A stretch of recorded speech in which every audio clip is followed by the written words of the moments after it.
Hello and welcome to On Point. I'm Sophie Bredahl and I'm here outside Dodger Stadium, home to the LA Dodgers since the team moved here from Brooklyn. But there's one man whose history with the team predates even Dodger Stadium, and that's Jaime Jarrín. Jarrín has been the Spanish language broadcaster since 1959, the team's second year here in LA. Since then, he's been inducted into baseball's Hall of Fame, Dodgers Ring of Honor, and witnessed many of the greatest moments here at the stadium. But last September, Jarrín announced that he'll retire after 64 years of working with the Dodgers.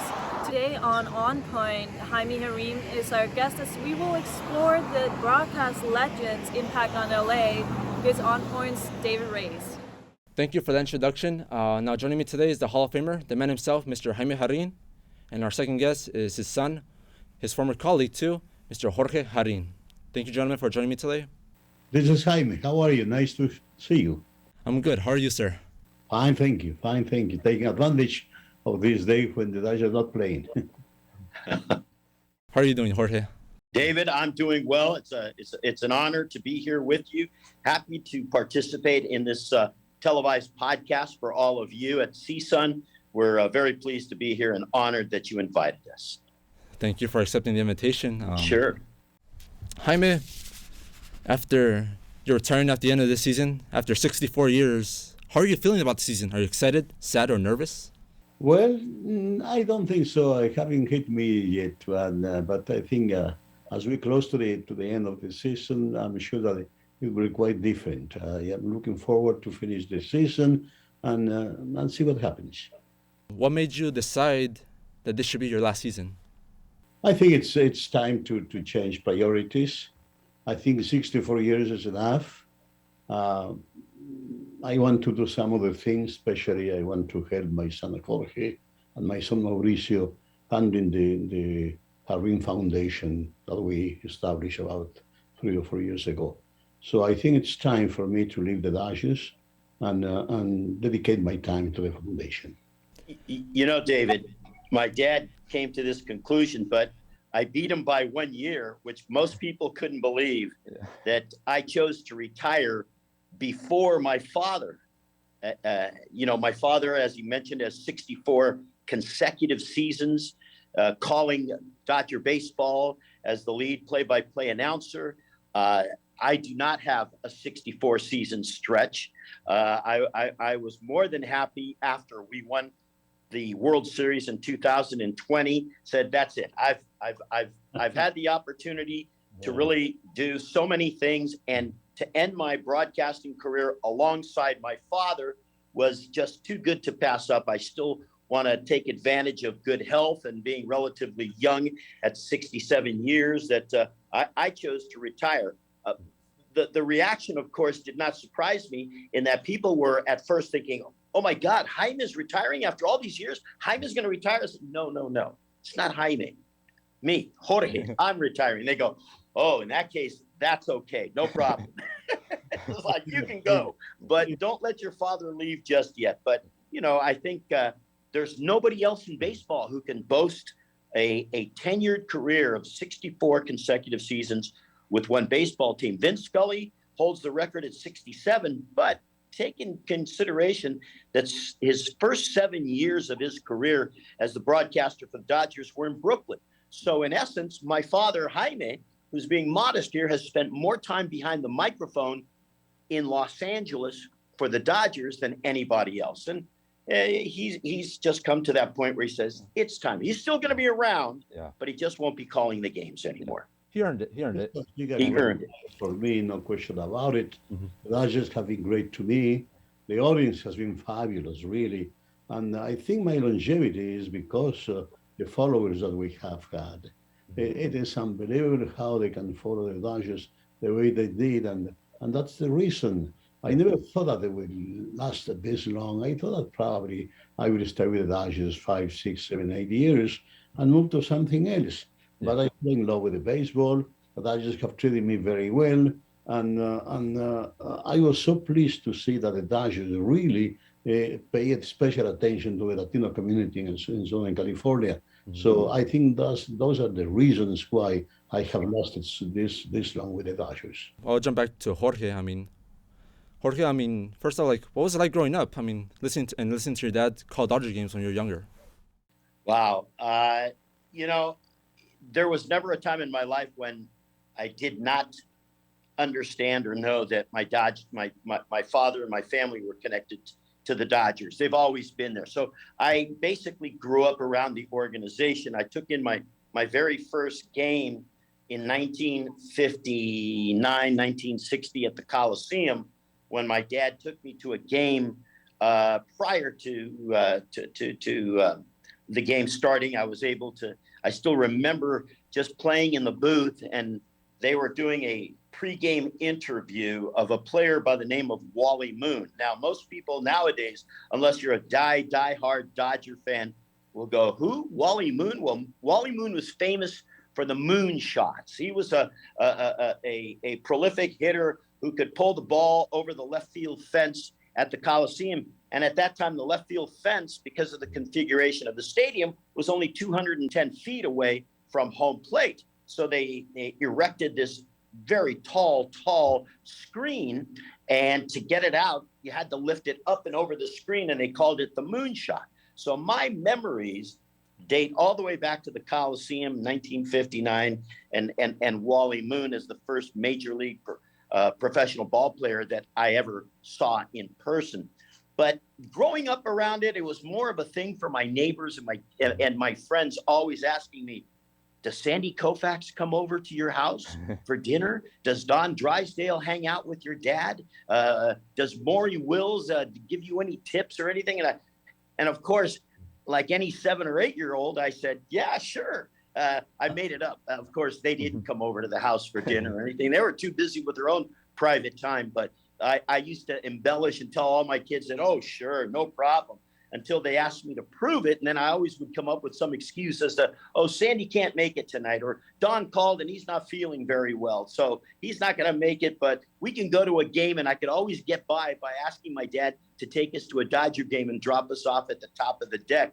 And then I could stall or make up whatever reason. But, I give my mom a lot of credit because my mom made it so, because my father, when he would travel, he'd be gone, and then he'd come home from a road trip and he'd be at the ballpark every night. So during the summer, we didn't get a chance to see my dad very much, but my mom always made us feel that we weren't missing out on anything. We never felt neglected. And I credit my mom and dad for having such a wonderful marriage and partnership that they were able to do that. And, I just fell in love with the Dodgers as I grew older, playing Little League and going to the games. And during high school, I started working as an usher at Dodger Stadium. And that's where I even met my wife. And we've been married for 40 years now. Oh, wow. And I never thought that I would have a career working for the team, but I ended up as an airborne traffic reporter flying around the helicopter for KABC for 28 years. And then after that, I was able to segue into a sports broadcasting career. And I ended up working for the Los Angeles Dodgers in 2012. I called my first game on television along with the great Manny Mota, and he was the color commentator. And I did selected games for Fox Deportes en Español, and that became 35 games, became 50 games, 50 games became 100 games. And then in 2015, I was asked to join the broadcast booth, the broadcast team in the booth with my father. And my father and I became the only father and son radio team in baseball. Yeah. So it's been very interesting. I've been very fortunate, and it's something that has been very close to me. I feel very comfortable around Dodger Stadium, having grown up there. It has been a blessing for me to be, with the Dodgers and to see in action the best of the best. I have seen the superstars like Willie Mays, Juan Marichal.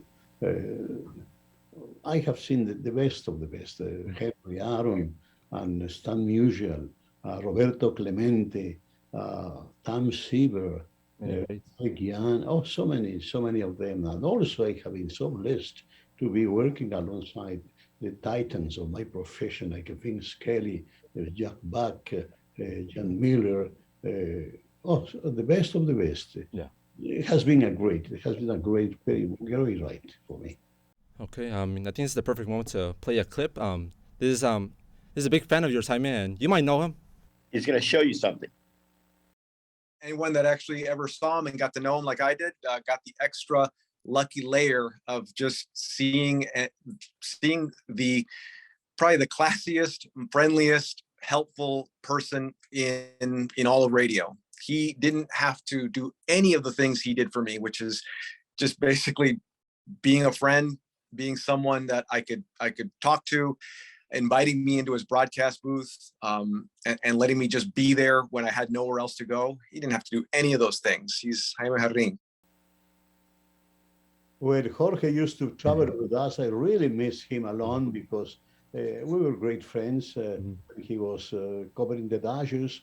I really miss him now. He has been very kind enough to invite me to his show a couple of times, and I wish him the best. I am so glad to see him because the way he started with the Dodgers and he tried to improve himself, and now he's a big star on the microphone. Yes.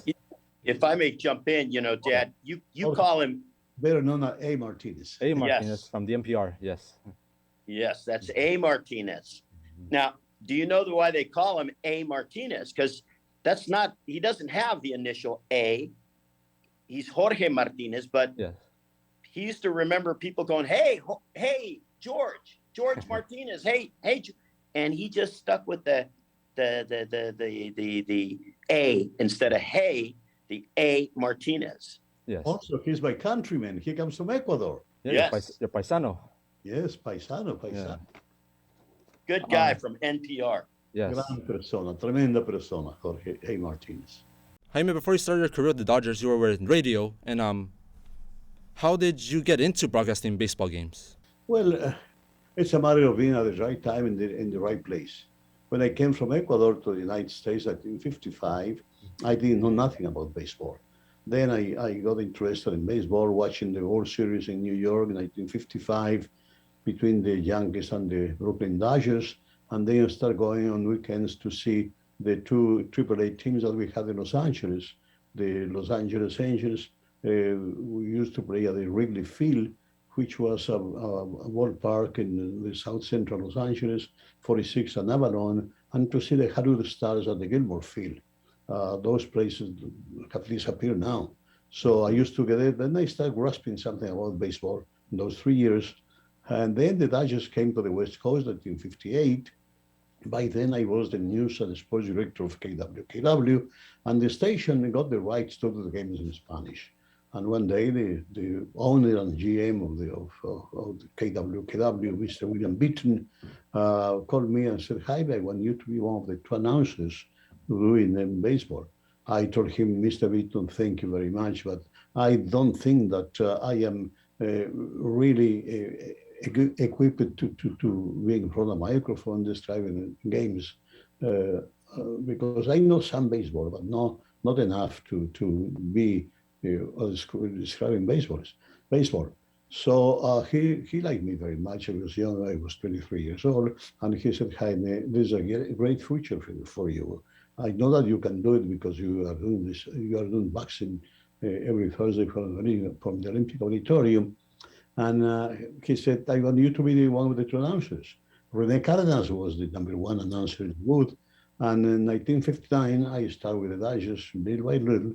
And I thinking that I will stay with them for 5, 6, 7 years. But here I am, after 64 years, still doing the same thing. Mm-hmm.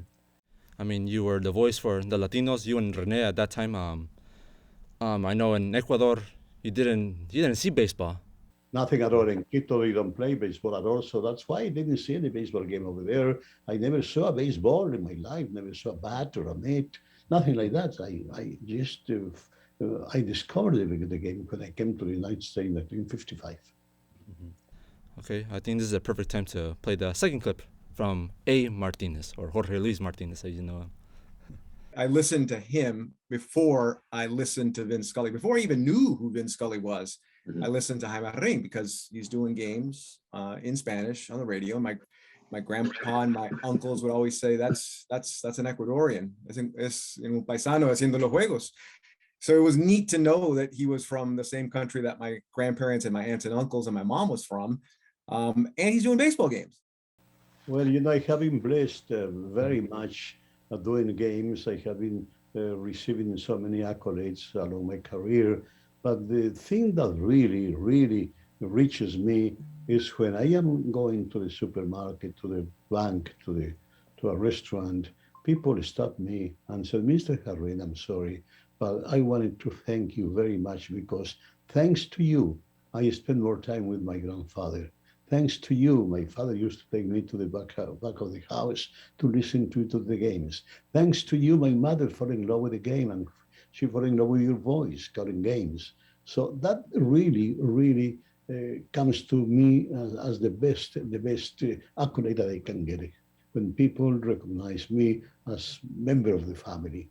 Mhm. It has been a blessing to reach so many millions of households in Southern California doing the games for the Dodgers. Yes, I mean, you're gonna be missed a lot. But I mean, Pepe Ñíguez, he's doing a good job. I mean, he's an awesome commentator, and I think Yes, he has been with me several years. I think more than 20 years now. And he has been. I have been very, very blessed to have many partners who have been great. My booth is like a living room in my house. Has been great. I have had several. I have Rene Cardenas. I have worked with Rodolfo Hoyos, with Jose Elfad Garcia, who was a great announcer, and I learned a lot from him. Uh, then we had Pepe Íñiguez, Miguel Alonso for a while, and Rene came for a second time to the Dodgers. So I have had great partners in the booth, really, really fantastic friends. the best teachers to Yes, and teachers also, Rene and Jose Elfad Garcia have been my teachers. And I have been able to open the doors to the young guys that were coming along. Who are coming. Okay. I think we should talk about and jump to Fernando Valenzuela. I mean, what impact did Fernando have to Los Angeles in your career? Well, Fernando has been, oh my goodness, I don't have enough words to tell how big Fernando was. I think 81 was a year that we will never see again. Fernando Mania was something very unique, very special. It's a young kid who came from Mexico, 19 years old, a little bit chubby, long hair, no word of English. And he took the country by a storm, not only Los Angeles. And it was an unbelievable season, I think 81. And he became the best ambassador of Mexico. And I was able to be with him everywhere because the Dodgers asked me to be with him, to translate for him. And I was with him everywhere, even to the White House. That was a great experience for me to see him at the White House among the most powerful people in the world, starting with the President Ronald Reagan and the Vice President George Bush, father. So 1981 is a year that we'll never see again here in Southern California. He did for baseball like no other ball player did. He created so many new baseball fans. It was unbelievable. My ratings, here in Jorge A will tell you, or if you get a 3 rating in radio, it's a fabulous here. Where we got an 8.6 rating on radio here on KTNQ 1981, 1982. It was unbelievable. If I may jump in, Yes. one of the things that's also important to note, Fernando is recognized for the advent of Fernando Mania and the impact that he had. My father just spoke about that, creating so many fans and bringing people to the game. And remember, in 1981, Fernando came up at the tail end of 1980, but in 1981, when he joined the rotation out of necessity and took over, and then went on this incredible shutout streak and just brought all this national attention. The other thing that Fernando, and then we forget about sometimes in talking about creating fans and such, is that Fernando also brought a focus to the fact that the Dodgers were the very first team in Major League Baseball to establish a dedicated Spanish-speaking broadcast to its fans. Now, some teams had dabbled in it, doing certain select games, maybe a game of the week in Spanish, or some teams had done 30 games out of the season, or 50, a limited number. But the Dodgers were the first. And in doing so, and having my father there, who was very comfortable in his role of being able to explain and give Fernando's answers in English, something that Fernando could not do at that time, also put a lot of focus on the attention that the Dodgers had a Spanish broadcast team. And it wasn't long after that you started to see more and more teams, especially in the Southwest. The San Francisco Giants and the San Diego Padres follow suit. Other teams, the Houston Astros.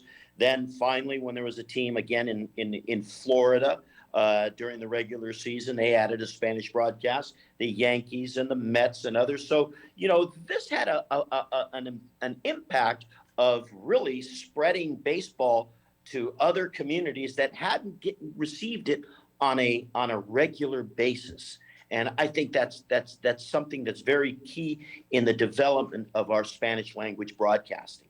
All started when Mr. Walter O'Malley came to Los Angeles with the Dodgers, and he took a flight on a helicopter to see the demographics of Southern California. And he said, I'm going to, because some people start questioning him, why are you covering the games in Spanish also? And he will say, because I wanted to give them something in their own language so they can understand perfectly everything. And we had to teach practically baseball to many, many people. I used to get, we don't have now, we didn't have in those days what we have now, the internet, the Twitter and things like that. In those days, it was phone calls or letters. And I was swamped by phone calls, by letters, people asking me to explain why this guy was out from 6 to 3. I had to teach them, look, baseball, every position has a number. The pitcher is number 1, the catcher number 2, first baseman number 3, so on. And I said, if the ball goes to shortstop, what's the number there? Number 6. And the shortstop throws to first, number 3. That's why he is out from 6 to 3. So we have to explain the people. We have to teach them the game. And it has been great because I remember, when I started with the Dodgers, 1956, 59, people Latinos coming to the ballpark, coming to the Coliseum was 8%, no more than 10%. Now, at Dodger Stadium, Latinos coming are between 42 and 46%, and probably more. It's amazing. Well, Latinos are very sports-minded people, so they love games, they love baseball, they love soccer, they love boxing. So it has been very gratifying to being able to teach them this sport that was new to me. Yeah. We don't have that much time left, but I'm going to ask you the big question. Jorge, I'm going to go first. Okay. What is your dad's legacy here in Los Angeles? What is my father's legacy? Yes. My father's legacy here in Los Angeles, which actually really spreads to a larger area, is the fact that he is a pioneer. There are those like myself who followed along in broadcasting in which the doors were already open. I could have never gotten that opportunity had not my father been amongst the very first to establish and create a level that was as good as, if not superior, to, in many cases, some of his counterparts in English. So in doing so, he's a true pioneer, as he just mentioned, coining certain phrases. There was no word for home run. Fue un cuadrangular. You would use almost mathematical terms to describe certain things like that. So my father and René Cárdenas and Jose El Fat Garcia really are considered true pioneers, and they have been doing it for so long that we now have 3 generations that have grown up listening and having my father as the soundtrack of their youth through summers, and as to adults as they pass that on being a Dodger fan. You don't become a Dodger fan, you're raised a Dodger fan if you're a Latino. Jaime, to conclude the show, can you give us your signature call? Let's just pretend it's Game 7 of the World Series, tie game, bottom of the 9th. Dodgers are batting. Okay. Then Hay una out, amigos. Ya estoy viendo las casitas en mi pueblo. Se acerca a su fin esta jornada. Listo el pitcher, tiene las señas, viene el lanzamiento, batazo profundo al jardín central. La pelota se va, se va, se va y despídala con un beso. Se fue de cuadrangular. Wow, That's it. Yeah, That's it. that's the famous call. And you know, that famous call has now been enshrined in places like the Smithsonian Institute. There is currently an exhibit that has been extended called Play Ball in Washington, D.C. And my father and some of his memorabilia are a big part of that exhibit. And so it's something that has been recognized on a national basis. And of course, in 1998, my father was inducted into the Baseball Hall of Fame in Cooperstown. Mm-hmm. So it's been an impressive career, to say the least. Mm-hmm. That was Jaime Jarrín, the Hall of Famer. This is his last and final season after 64 years. I would also like to thank his son Jorge for joining us. It's been an honor and pleasure talking to you guys. Thank you so much. David, thank you. Thank you. You're watching On Point. We'll be right back with more.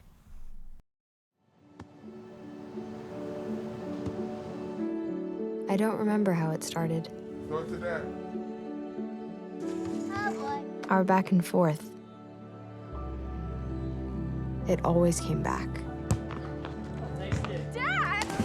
You probably don't remember what you told me, That was perfect. but I heard every word.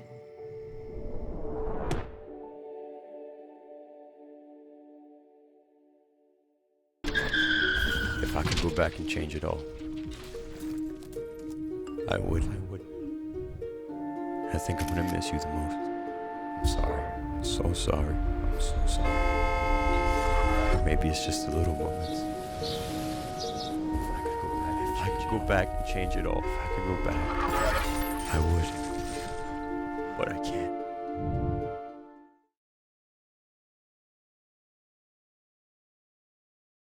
When I never graduated from high school, I realized I wanted to go back to school because I didn't want to work these back-breaking jobs the rest of my life.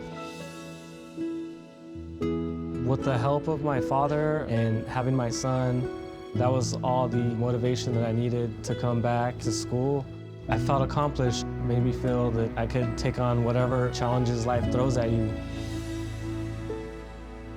Find free adult education classes near you at finishyourdiploma.org.